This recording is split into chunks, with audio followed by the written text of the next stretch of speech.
Graça e paz. Mais uma vez vamos gravar nosso vídeo semanal, na verdade. Nós estamos nessa série Conhecendo a Bíblia.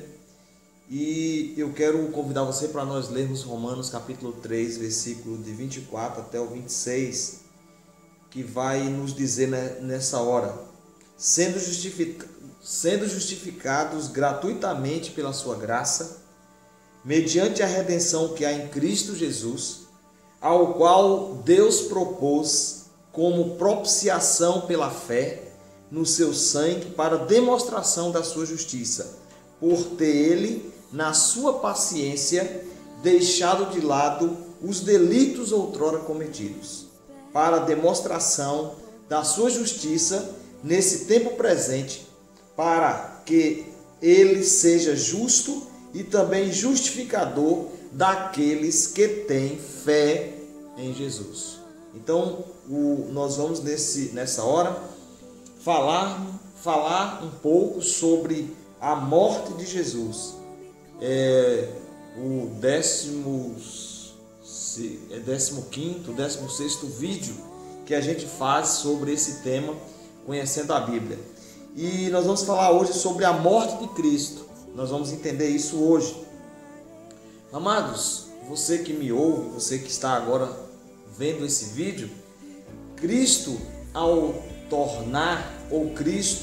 tornar-se homem, veio à terra, ele ensinou e realizou muitos milagres. Mas é bom nós lembrarmos nessa hora que o papel específico de Jesus na terra foi morrer pelos pecados da humanidade ou os pecados do mundo. Então, ele ensinou, ele fez milagres, mas o papel principal é porque Jesus foi ungido, Cristo foi ungido para vir e morrer pelos nossos pecados. Essa é a missão de Cristo, morrer pelos nossos pecados. Que fique bem claro isso na nossa mente, que Jesus veio a essa terra para morrer pelos nossos pecados. E Filipenses 2, versículo 8, vai dizer que os versículos anteriores vai dizer que ele não teve por usurpação o ser igual a Deus, mas ele se despiu da sua glória, e aí ele veio e foi obediente até a morte e morte de cruz. Ele foi obediente até a morte e morte de cruz. O que nós vamos ver com esse versículo de Filipenses 2, 8? Que a morte de Jesus foi preparada e foi administrada por Deus para morrer pelos nossos pecados. Mas o que nos chama a atenção nesse texto de Filipenses 2, 8 é que Jesus não morreu de uma morte normal ou de algum tipo de morte da época. Ele morreu por morte de cruz. E ele vai dizer assim, que ele foi obediente até a morte, e aí o versículo vai dar uma pausa. E morte de cruz. O que vai fazer toda a diferença, porque a morte de cruz era uma morte horrorosa, era uma morte vergonhosa, era uma morte que os próprios cidadãos romanos não eram mortos por morte de cruz, ou seja, as suas autoridades, os seus imperadores não deixavam que o povo romano, que aqueles que eram romanos morressem com essa morte, porque essa morte trazia muita vergonha. Essa morte era destinada a ladrões, a criminosos, pessoas de altíssimo índice de criminalidade. E o nosso Jesus, o nosso Cristo, morreu com essa morte de cruz. Então, nós vamos ver sobre a morte de Jesus hoje a seguinte coisa: a nossa base é a cruz. A cruz, ela é o símbolo do cristianismo, ela é a parte forte que nos faz cristãos, porque o nosso Cristo morreu com morte de cruz. Mas quais são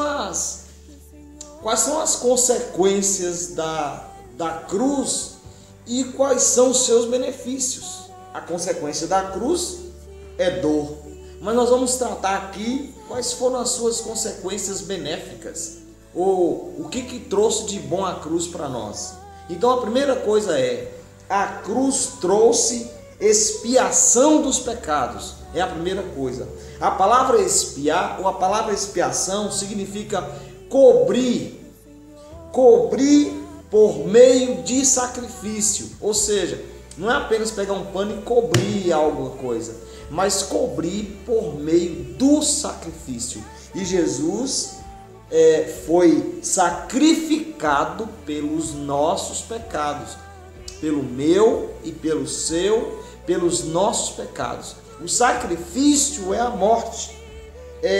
Em Gênesis 2, ou melhor, Gênesis 3, 21, o Senhor Deus fez roupas de pele e com elas vestiu Adão e sua mulher, ou cobriu Adão e a sua mulher.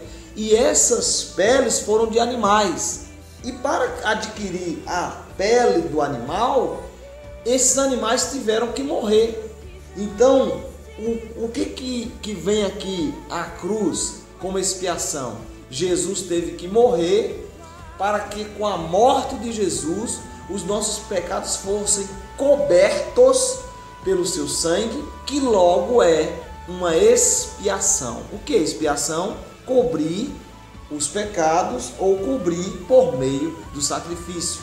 E Jesus foi por meio do sacrifício na cruz. Em Isaías 53, versículos 5 e 7, vai dizer: mas ele foi moído por causa das nossas transgressões e esmagado por causa das nossas iniquidades.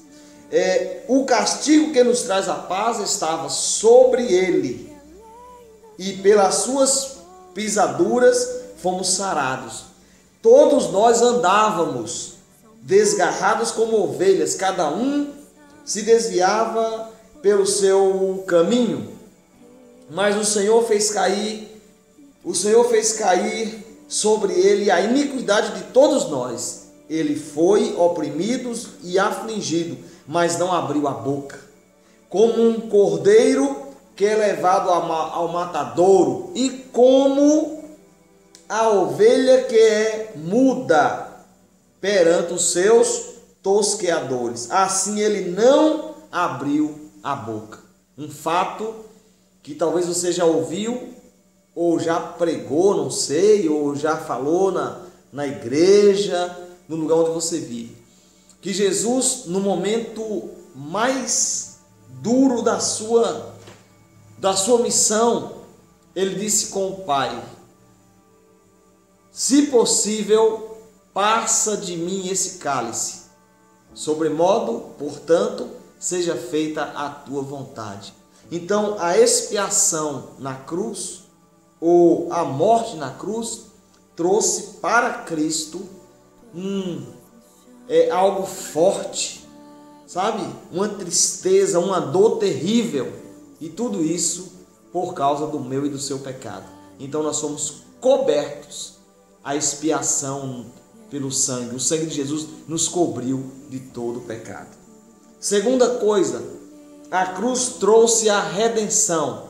Se expiação é cobrir, a cruz trouxe também redenção, que é redimir, comprar, resgatar. Então o que significa redenção? Resgate significa comprar de novo. Aquilo que era seu, você foi e comprou de novo. Você readquiriu, redimir, readquirir, tomar de volta, tomar aquilo que me pertence. Redenção significa redimir, significa comprar, ou significa resgatar. Mateus 20, 28 vai dizer: assim como o Filho do Homem não veio para ser servido, mas para servir, e para dar a sua vida em redenção ou em resgate de todo mundo, em resgate de muitos, de todos aqueles que creem no seu nome. E 1 Timóteo 2, versículo 6 vai dizer: o qual se deu a si mesmo em resgate por todos, para servir de testemunho ao seu tempo, ou a seu tempo. Então Cristo, a cruz trouxe redenção, ele trouxe para nós uma compra, um resgate. Nós estávamos longe de Cristo, nós estávamos longe de Deus, mas a sua obra na cruz nos redimiu, nos resgatou, nos comprou de volta e nos trouxe para o centro da presença de Deus, o nosso Senhor. Terceira coisa, a cruz trouxe reconciliação. Só se reconcilia quando está de mal, só se reconcilia quando não se fala mais com aquela pessoa. Só tem reconciliação quando estão separados, estão distantes. E nós estamos distantes de Jesus, estamos distantes de Deus. A humanidade está distante de Deus, os países estão distantes de Deus, os continentes estão distantes de Deus. As pessoas precisam de Deus. E a palavra reconciliação é isso, é harmonizar, é trazer relações que foram perdidas, aquelas relações que foram perdidas ou interrompidas entre dois indivíduos. Então, o que é reconciliação? É readquirir, é rever, voltar-se de novo às boas práticas, a conversar, a ter comunhão, a ter união, uma pessoa com a outra. E Romanos 3, 23 vai nos dizer justamente isso. Porque todos pecaram e destituídos estão da glória de Deus. Em uma outra tradução vai dizer, e carecem da glória de Deus. Então, a cruz trouxe para nós a reconciliação, fez-nos voltar de novo a ter comunhão com Deus a partir do sangue lá na cruz vertido, trazendo reconciliação. E para fecharmos aqui o versículo Romanos 6, 23, que vai dizer: porque o salário do pecado é a morte, mas o dom gratuito de Deus é a vida eterna em Cristo Jesus, nosso Senhor. Então, que você entenda nessa hora que a cruz trouxe para nós a expiação, a redenção e a reconciliação. Então fique aqui essa palavra no seu coração. Cristo se fez maldito em lugar da humanidade. Comprou a briga. Ele comprou uma briga que não era dele. Ele colocou-se na frente para defender o culpado. É como se alguém fosse atirar no outro e a pessoa se colocasse na frente para que a bala atingisse ele. E foi isso que Cristo fez por nós. Fez pelos nossos pecados, para nos resgatar de novo, para pagar o preço que era nosso. Marcos 10:45 vai dizer: porque nem mesmo o Filho do Homem veio para ser servido, mas para servir e dar a vida em resgate de muitos. Que Deus abençoe sua vida poderosamente. Creia nessa palavra. Jesus, a morte na cruz, trouxe para nós expiação dos nossos pecados, trouxe redenção dos nossos pecados e trouxe reconciliação com Deus, que era o pecado, atrapalhava nós termos comunhão com Deus. Que Deus abençoe sua vida, sua casa, sua família. Beijo no coração do pastor Wellington. Compartilha esse vídeo, inscreva no canal e dá um joia para que nós venhamos estar animados para gravar muito mais vídeo, para entendermos a Bíblia, para explicarmos a Bíblia e para estarmos juntos aprendendo mais de Deus. Que o Senhor Deus abençoe a sua vida em Cristo Jesus, nosso Senhor e Salvador. Amém.